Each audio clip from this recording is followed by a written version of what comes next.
boa noite. Bom, agora vamos falar um pouco sobre o diagnóstico da esclerose múltipla. É óbvio, né, que não é... Você dormiu em cima da mão, você está com formigamento na mão, você vai pensar que você está com esclerose múltipla.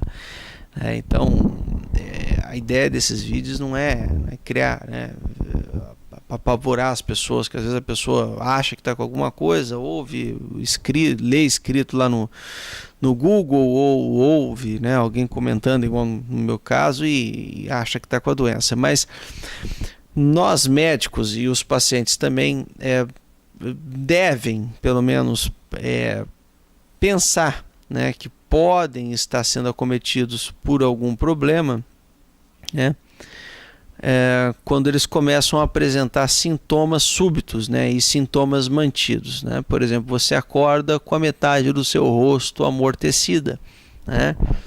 É lógico que existe uma série de diagnósticos diferenciais nisso aí, mas esse é um dos sintomas que podem acontecer, ou do nada você começa a perder equilíbrio, ou ter uma tontura muito intensa, ou você acorda com o olho vermelho, com uma diminuição de visão, com dificuldade para mobilizar o olho, na verdade, né? Você mobiliza o olho para um lado e você sente dor, ou você acorda com o olho torto, né? No caso, você pode desenvolver uma paresia internuclear, né, que a gente chama, uma oftalmoplegia internuclear. Enfim, qualquer sintoma neurológico novo pode ser decorrente de qualquer doença neurológica, inclusive da esclerose múltipla. Você pode ter tido um AVC. Bom, enfim, você deve procurar um médico, o médico vai te examinar, e sendo constatado, né, a presença de um sintoma neurológico objetivo ou muitas vezes subjetivo, você deve submeter esse paciente a uma ressonância magnética. A tomografia não pega esses casos, tá? A tomografia ela é sensível para visualizar tumores, hemorragias, AVCs. A esclerose múltipla realmente ela não consegue pegar. A ressonância realmente é o teste, né? É o exame de escolha, né? A propedêutica de escolha para investigar a esclerose múltipla. E existem vários protocolos de ressonância para mostrar as lesões de esclerose múltipla. E a depender do estágio que a pessoa tiver, por exemplo, a pessoa teve uma lesão só, né, visível na ressonância, às vezes você não pode dar o diagnóstico de esclerose múltipla por aquela imagem, você coloca aquilo ali como um evento único. Depois nós vamos falar sobre evento único. Mas em muitos casos você faz a ressonância e você se depara com várias lesões que já possuem tempos distintos de apresentações. Você se depara com lesões agudas junto com lesões crônicas. Bom, esse talvez seja o principal critério diagnóstico para a esclerose múltipla, ou seja, lesões que acontecem em períodos distintos, mesmo que o indivíduo não tenha tido sintomas.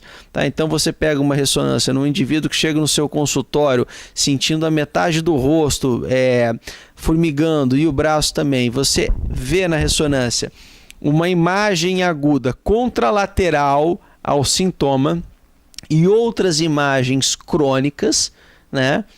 Você tem que pensar na esclerose múltipla como um diagnóstico diferencial.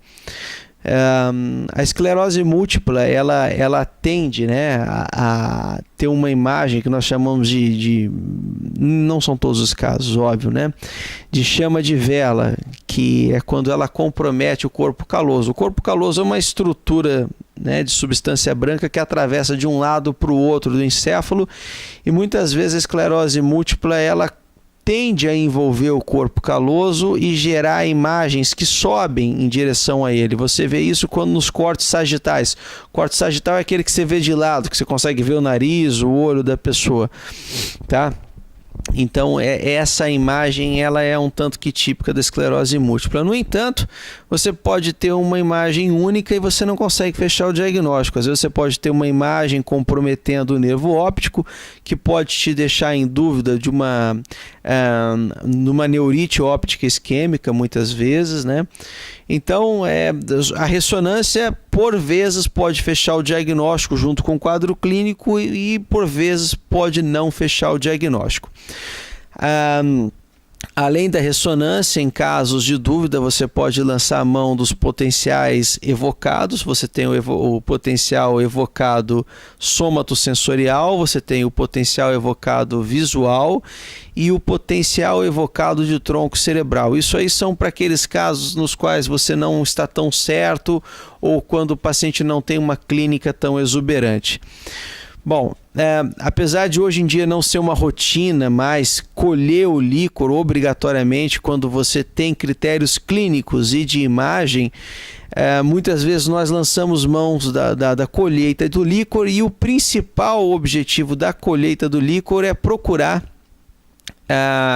se existe bandas oligoclonais, né? Você colhe no sangue periférico e no líquor e você faz essa comparação e você vê se existe uma produção intratecal, ou seja, dentro do saco dural onde existe o líquor, uma produção de imunoglobulina G, né? Quando você tem esse achado associado a um quadro clínico e associado a exames de imagem, você tem um potencial preditivo aí de diagnóstico da esclerose múltipla grande. Bom, no nosso próximo vídeo nós falaremos de possíveis diagnósticos diferenciais da esclerose múltipla. Uma boa noite, senhores.